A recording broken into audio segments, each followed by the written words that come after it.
Greetings, Silent Stacker here. In today's video, we're going to be going over my April 6th, 2024 local coin shop haul. Spot price on that day was $27.51. This week, I only got literally just 2 silver rounds. One of them was this design, which I've seen this design before. This is actually a cut saw mint design. It's your standard buffalo, if you will. In the background, you've got the radial lines. They, as far as I know, were the first mint to add that to a buffalo round. And on the back, you can see it's got the Elemental logo. So apparently Cut Saw did this for Elemental. We do have a Elemental refinery here in the Oklahoma City area. This is actually a very nice strike. For comparison, I actually pulled out a tube of my Cut Saw Mint versions of this. And as you can see, we have the radial lines in the background. We've got the same Native American on the front. Strike isn't quite as strong on this one, that's for sure. On the back, we got the same exact buffalo. But this time, instead of the Elemental logo, we've got the Cut Saw logo, which, if you can make that out, it's literally a circular saw blade, and it has CS stamped into it. So, yeah, this is most certainly a Cut Saw doing some stuff for Elemental. But anyway, I thought that was interesting. And then the other silver round I got this week is this one. It's a 2022 from the Island of Niue. And what we have here is a Darth Vader. You can see, I'll blow it up for you. Got the Darth Vader, Lucasfilms Limited, 1 ounce 999 fine silver. These are minted by the New Zealand Mint. And the Cut Saw Mint, just in case you were interested, they're actually out of Dallas, Texas. So those are my 2 silver rounds for this week. Also got me a 5 ounce bar. This is Pioneer Metals. As you may or may not know, Pioneer Metals is actually a subsidiary of APMEX, although I'm not exactly sure where their mint is located, but they are part of APMEX. I have a few, I think at least 2 or 3 10 ounce bars of this style, but this is my first 5 ounce, I believe. And what I do like about their bars, the Pioneer bars, is the dimensions on them. They're that chunky design. And I don't know if any of you have ever noticed this, but there are certain bars, based on their shape, they tend to feel different in the hand, and they feel like they weigh differently. For instance, while I love Germania Mint bars, the way that they shape them, when you hold them in your hand, they don't feel as dense and heavy as a more chunky bar like this, or something like the Scottsdale chunky bars. There's just something about that small dimension and the weight in your hand that really gives them a nice feel. But anyway, so I picked that up. Silver, let's see, what did I pay on these? This was the only one I really paid up for.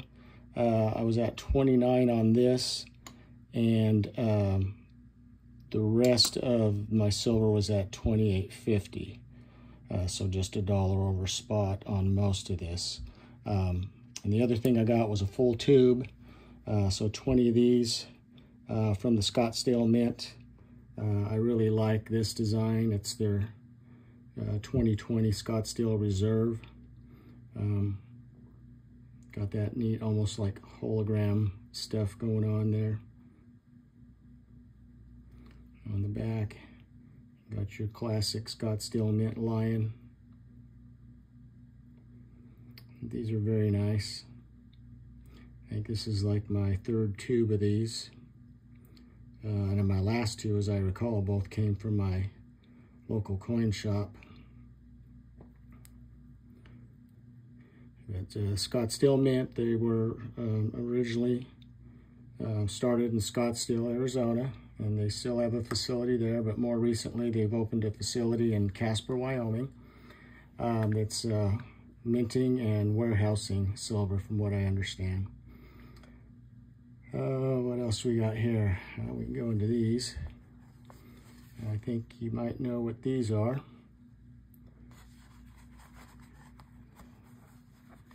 Flip these open. All right. Here we have a little statement from Richard Nixon. As we approach America's bicentennial, this historic silver dollar is one of the most valued reminders of our national heritage. Richard Nixon.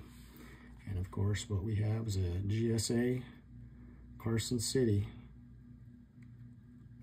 silver dollar.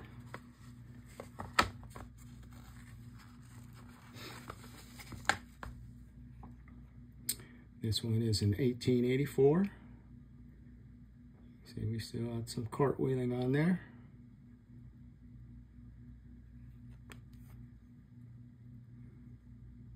This one here, a cartwheeling on the back. He does have a pretty decent bag mark there on the belly, but other than that, pretty decent condition. Here's that one. And on this one,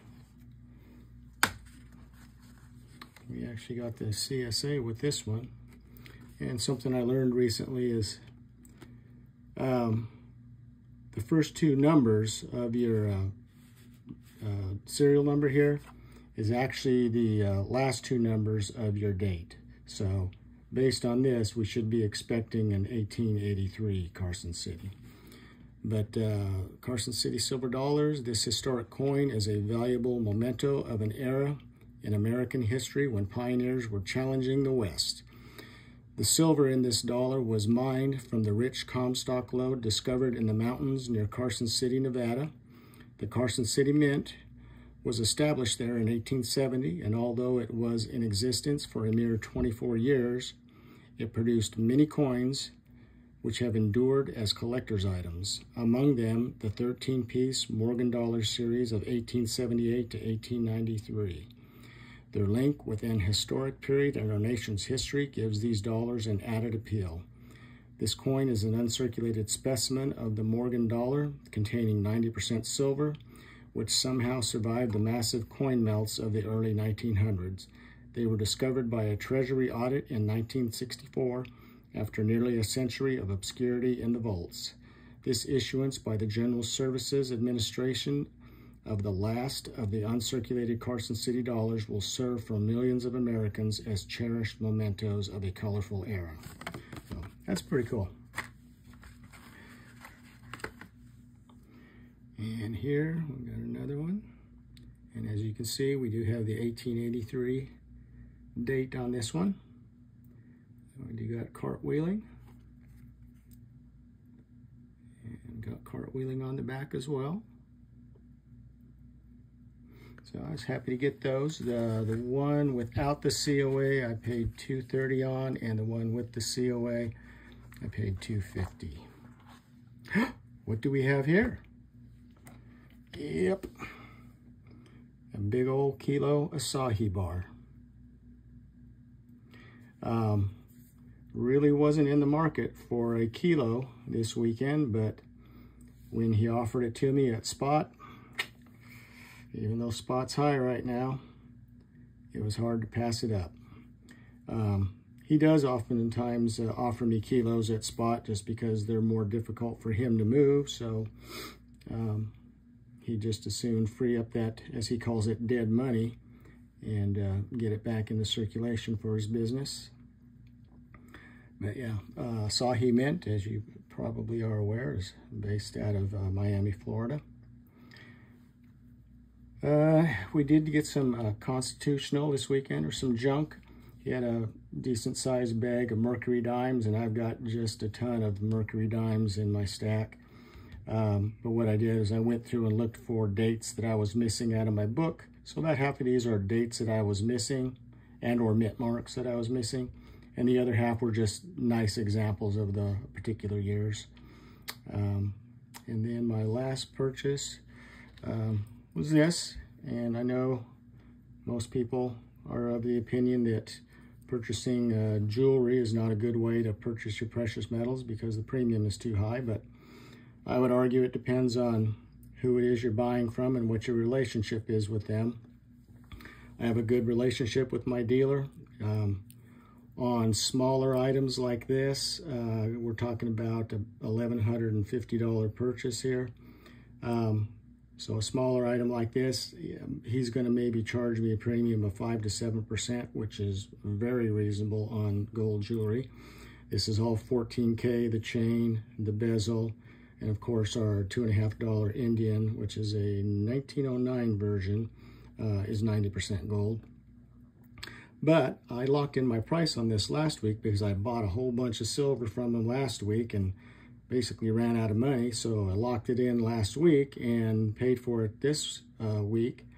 And long story short, with the metals going up, by the time I paid for this, my premium was down to less than 3%. I was down to 2.7% premium. So it turned out well for me. But I would argue this is a more fun way to collect precious metals than just stacking gold coins or silver coins. So anyway,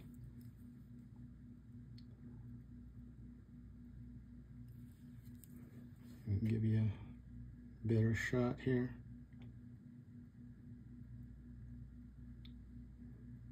The coin's in good shape.